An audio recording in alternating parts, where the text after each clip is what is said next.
আমার সাথে কি কি ঘটনা ঘটেছিল। আমি যদি একদম স্পষ্টভাবে বলি, গত 3 দিন আগে আমি জানতে পারলাম আমার জুলাই গণঅভ্যুত্থানে আমার এক সহযোদ্ধা এনামুল হাসান নয়ন যে আমার পাশে দাঁড়িয়ে ফাইট করেছিল।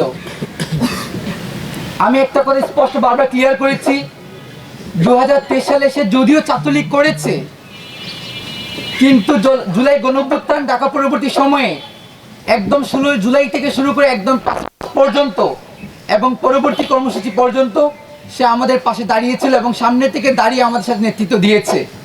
ওই জায়গা থেকে আমাদের সিনিয়র ভাইয়েরা এবং তারই ধারাবাহিকতা আমরা বারবার একটা কথা বলেছি যে আমরা তাদেরকে সবচেয়ে বেশি অ্যাপ্রিসিয়েট করেছি, যারা হচ্ছে জুলাই গণঅভ্যুত্থানে তাদের যে ফেসিবাদী আইডিওলজি ছিল, এই আওয়ামী লীগের আদর্শকে ছেড়ে আমার সাথে এক কাতে দাঁড়িয়েছিল। ওই জায়গা থেকে আমি একটা কথা বারবার স্পষ্ট বলেছি, জুলাই গণঅভ্যুত্থানে আমাদের যে সকল ভাইরা তাদের পূর্বের আদর্শকে ভুলে গিয়ে আমাদের পাশে দাঁড়িয়েছিল, তাদের সাথে অন্তত কোনো অন্যায় আমরা বরদাস্ত করব না। ওই জায়গা থেকে আমি ওইখানে গিয়েছিলাম, যখন আমি জানতে পারলাম যথেষ্ট পরিমাণ ডকুমেন্টস প্রমাণাদি পেশ করার পরও আমার সহযোদ্ধা নয়নকে গ্রেফতার করে চালান দেওয়ার টালভানা করা হচ্ছে, ওই জায়গা থেকে আমি বারবার ওনাদেরকে রিকোয়েস্ট করেছি, আলাপ করেছি যে আমার একজন সহযোদ্ধাকে আপনারা কেন অন্যভাবে গ্রেফতার করে রাখবেন, কেন তাকে চালান দিবেন। কিন্তু আমি বারবারই হতাশ হয়েছি এবং আমি আমার জায়গা থেকে আপনারা দেশবাসী যেটা দেখেছেন, এটা শুধুমাত্র ছোট্ট একটি আনকুট করে দেওয়া হয়েছে, কিন্তু এটার পিছনের গল্প আপনারা জানেন না। আমার হবিগঞ্জের ব্যাপারে যদি আমি বলি, বানিয়াচংয়ে যখন সারা বাংলাদেশ 5ই আগস্ট সারা বাংলাদেশ তখন বিজয় মিছিল উন্মত্ত, কিন্তু ঠিক একই সময়ে আমার হবিগঞ্জের বানিয়াচংয়ের উপজেলায় একদিনে এক নাগাড়ে 9 জনকে গণহত্যা করা হয়েছিল। কিন্তু আমি স্পষ্ট লক্ষ্য করেছি, একটি অদৃশ্য শক্তির আস্ফালনে আমাকে গ্রেফতার পরবর্তী সময় আমার ভাইয়েরা যেটা আমাকে জানিয়েছেন এবং পরবর্তী সময়ে আমি সবাইকে আমি দোষী সাব্যস্ত করব না। মিডিয়ার অনেক ভাইয়েরা, অনেক কলামিস্ট ভাইয়েরা সারা দেশের সবাই বেশিরভাগ আমাদের পাশে দাঁড়িয়েছেন, বাট কতিপয় কিছু ভাইয়েরা আমাদের বিরুদ্ধে দাঁড়িয়েছিলেন। তারা আমি দেখেছি যে আমাদেরকে এই সন্তোষের বিষয়টাকে সামনে এনে সন্তোষের প্রতি মায়া কান্না করে আমাদের যে এত এত ভাইকে গণহত্যা করা হয়েছে, বানিয়াচংয়ে যে আমার 12 বছরের ছোট্ট শিশু হাসানকে গণহত্যা করা হয়েছে ব্রাশ ফায়ারের মাধ্যমে, এটাকে বৈধতা দেওয়ার চেষ্টা করেছেন। আমরা এখান থেকে তার নিন্দা জানাচ্ছি। এবং দেখেন, আমি বারবার যখন রিকোয়েস্ট করেছি তারা তাকে ছাড়তে একদম না করেছেন যে ছাড়া যাবে না। এবং তার পূর্ববর্তী সময় হবিগঞ্জে বাংলাদেশের সবচেয়ে বেশি মামলা বাণিজ্য হয়েছে এবং হবিগঞ্জের প্রতিটি থানাতে যেন মামলা বাণিজ্য আর রেগুলেশনের মামলা দিয়ে, ফাইন্যান্সিয়াল ইনভলভমেন্ট দিয়ে, টাকা পয়সা দিয়ে মানুষকে, নিরীহ মানুষকে গ্রেফতার করার জন্য একটা মহোৎসব শুরু হয়ে গিয়েছিল।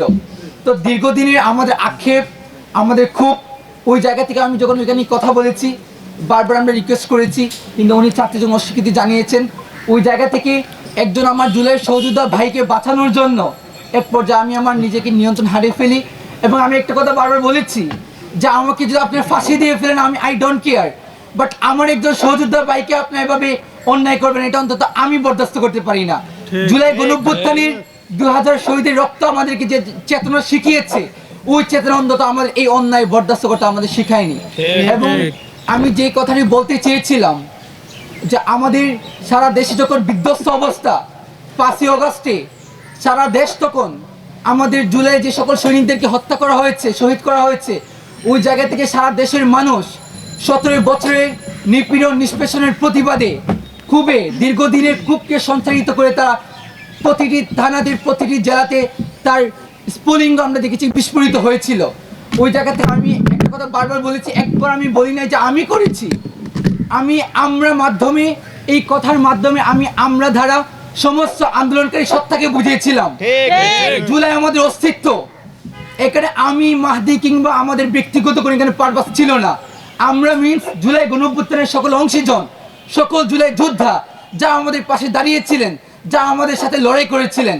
এবং আমি স্পষ্ট বলেছি, আমি বলতে চেয়েছিলাম যে যখন বিক্ষুব্ধ জনতা থানায় আত্মপ্রতিরোধ গড়ে তুলেছিলেন, অন্যদিকে সারা দেশে আমাদের কেন্দ্রীয় নির্দেশনা অনুযায়ী আমরা সারা দেশের বিভিন্ন থানা এবং হবিগঞ্জের আমরা অন্যান্য থানাগুলোকে আমরা পাহারা দিয়েছি, অক্ষত করেছি।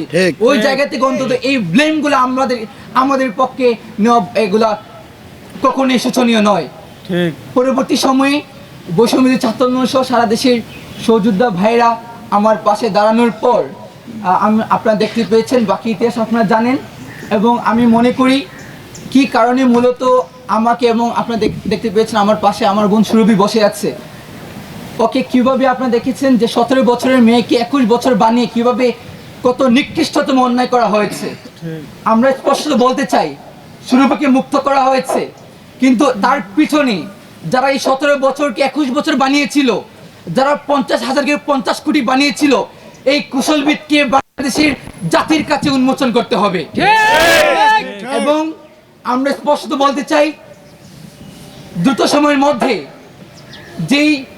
যে ঘাটতির কারণে মূলত এই আস্ফালন দেখানো হয়েছে, এতদিন হয়েছে আমাদের অধ্যাদেশ জারি করা হচ্ছে না। আমাদের বৈষম্য ছাত্র আন্দোলনের 3 দফার অন্যতম দাবি দ্রুত সময়ের মধ্যে জুলাই গণঅভ্যুত্থানের সেই জুলাই থেকে একদম 8 আগস্ট পর্যন্ত জুলাই অভ্যুত্থানের সকল কর্মকাণ্ডকে দ্রুত সময়ের মধ্যে দায়মুক্ত ঘোষণা করতে হবে। নয়তো এই গণঅভ্যুত্থানের মাধ্যমে যে গভর্নমেন্ট ফর্ম করা হচ্ছে তাদেরকে তাদের শোচনীয় করার জন্য প্রস্তুতি নিতে হবে। এবং আমি আমার বক্তব্যের মাধ্যমে আমাদের আধিপত্য বিরোধী লড়াই আমাদের শহীদ উসমান হাদি ভাইয়ের বিচার কামনা করছি। এবং আমরা দেখেছি এই লড়াই শেষ হওয়ার পর কিভাবে গোয়েন্দা সংস্থা আমাদের পেছনে কল কাঠুরি নিয়ে আস্ফালন দেখাচ্ছে। আমি একটা কথা স্পষ্ট বলতে চাই, এতদিন হয়ে গেল, 25 দিন হয়ে গেছে উসমান হাদি ভাইয়ের হত্যার বিচার হয় না। এই দেশ লাশ হজম করতে শিখে গেছে। 71 থেকে 24 আমরা শুধু রক্ত দিয়ে গেছি, কিন্তু রক্তের বদলে আমরা কি পেয়েছি? আমরা শুধু বারবার উসমান হাদিদেরকে হারিয়ে যাচ্ছি। 25 দিনও কি এই গভর্নমেন্ট এতটা আইনের প্রতি এতটা তারা দুর্বলতা তারা প্রকাশ করছে যে 25 দিন পরে আমাদের উসমান হাদির হত্যাকারীদের গ্রেফতার করা যাচ্ছে না? নিন্দা জানাচ্ছি আজকে এখান থেকে। এবং আমি একটা কথা স্পষ্ট বলতে চাই, মনে করলাম খানিকক্ষণের জন্য ধরে নিলাম যে গ্রেফতারকারী একদম ফয়সালা একদম হাওয়া হয়ে গেছে, তাকে গ্রেফতার করা যাচ্ছে না। কিন্তু এত ইন্টেলিজেন্স, এত গোয়েন্দা সংস্থানে আপনারা বড়াই করেন, এত দিন হয়ে গেল, এখনো কি এর পিছনে কারা আস্ফালন দেখাচ্ছে? কোন অদৃশ্য শক্তি কাজ করছে? কোনো দেশি শক্তির কোনো ধরনের ইনভলভমেন্ট আছে কিনা? কেউ কোনো এম্বাসিকে ইন্টারাপ্ট করছে কিনা? এটা ডিসক্লোজ করার যদি সক্ষমতা কোনো বাংলাদেশের গোয়েন্দা সংস্থা না থাকে, আমরা এখান থেকে আহ্বান জানাই নয়তো এই গোয়েন্দা সংস্থা ইন্টেলিজেন্সগুলোকে বন্ধ করে দেন। আমাদের রক্তের উপর তারা যে ইন্টেলিজেন্সগুলো রান করছে, আমাদের ট্যাক্সের টাকায়, জনগণের ট্যাক্সের টাকায় যে ইন্টেলিজেন্সগুলো রান করে, যেগুলো আমাদের জনগণের দায়বদ্ধতার সময় জনগণের কাজে আসে না, এই ইন্টেলিজেন্সগুলো আমাদের দরকার নাই। সে আশা প্রত্যাশা আমার উসমান হাদি ভাইয়ের হত্যার বিচার চেয়ে আমাদের উপর যে ভ্রান্ত মামলা দেওয়া হয়েছে, সেই মামলাকে দ্রুত সময়ের মধ্যে আমাদের যে দাবি দেওয়া হয়েছে উইথড্র করার মাধ্যমে, পাশাপাশি আমাদের বৈষম্য বিরোধী সমস্ত দাবির প্রতি আমি একাত্মতা পোষণ করি।